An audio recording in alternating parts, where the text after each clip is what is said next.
Pernah tak terfikir kenapa kejutan elektrik boleh jadi maut? Ramai ingat voltan tinggi tu paling bahaya, macam kilat menyambar. Tapi sebenarnya, ada silent killer lain yang ramai terlepas pandang. Jom kita bongkar misteri sains di sebalik bahaya elektrik ni.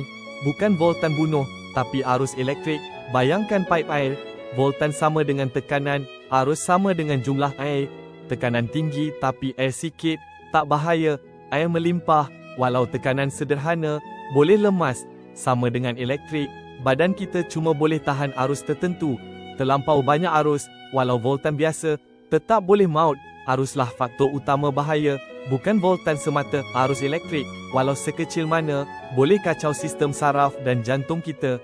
Ia boleh buat otot kejang, paru-paru berhenti, dan paling teruk, jantung kita boleh terus berhenti berdegup. Arus sekecil 1 M je pun dah cukup bahaya. Jadi, lain kali nampak wayar terdedah, jangan main-main. Bukan setakat api yang kita takut, tapi aliran tak nampak tu yang boleh ragut nyawa. Sentiasa jaga keselamatan, okey?